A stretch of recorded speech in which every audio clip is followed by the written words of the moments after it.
சுந்தரி சீரியல்ல வெற்றியும் சுந்தரியும் சேரணும். அவங்க 2த்துக்கும் சீக்கிரமா திருமணம் நடக்கணும் அப்படின்னு நினைக்கிறவங்க மறக்காம லைக் அண்ட் கமெண்ட் பண்ணுங்க. வாங்க வீடியோக்குள்ள போகலாம். நம்ம சுந்தரிக்கு வெற்றி தான் ஜோடி அப்படின்னு சொல்லி வீட்ல உள்ளவங்க எல்லாருமே முடிவு எடுத்துட்டாங்க. ஆனா நம்ம சுந்தரி வந்து இன்னும் வெற்றி திருமணம் செய்து கொள்ள ஓகே சொல்லாம அமைதியா இருக்காங்க. இப்போ நம்ம வெற்றியோட குடும்பத்துல எல்லாருமே வீட்ல வந்துட்டாங்க. அது மட்டும் இல்லாம நம்ம வெற்றி வந்து சுந்தரிட்ட பேசவும் செய்றாங்க. என்னையே திருமணம் செய்து கொள்ள உங்களுக்கு சம்மந்தமா அப்படின்னு கேக்குறாங்க.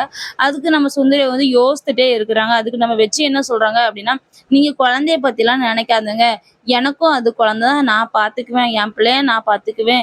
அப்படிங்கிற மாதிரி சொல்றாங்க. நம்ம சுந்தரி கண்டிப்பா வெற்றிய கல்யாணம் பண்ணிக்கிறதுக்கு ஓகே தான் சொல்லுவாங்க அப்படிங்கிற மாதிரி எனக்கு தோணுது.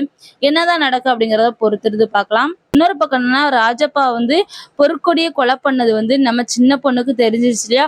அதனால நம்ம சின்ன பொண்ணு வந்து ராஜப்பாட்ட பயங்கரமா சண்டை போட்டுட்டு இருக்காங்க. எங்க அம்மாவே நீ கொன்னுட்டல்ல எனக்கு தெரியும். உன்னை நான் என்ன பண்றேன் பாரு அப்படிங்கிற மாதிரி சண்டை போட்டுட்டு இருக்காங்க. எப்படி ராஜபாக்கு ஒரு சிறந்த தண்டனையை நம்ம சின்ன பொண்ணே கொடுத்துருவாங்க அப்படிங்கிறதுல எந்த ஒரு மாற்றமும் இல்லை. கூடிய சீக்கிரத்துல நம்ம வெற்றி சுந்தரி கல்யாணம் நடக்கணும் அப்படின்னு நினைக்கிறவங்க மறக்காம லைக் அண்ட் கமெண்ட் பண்ணுங்க.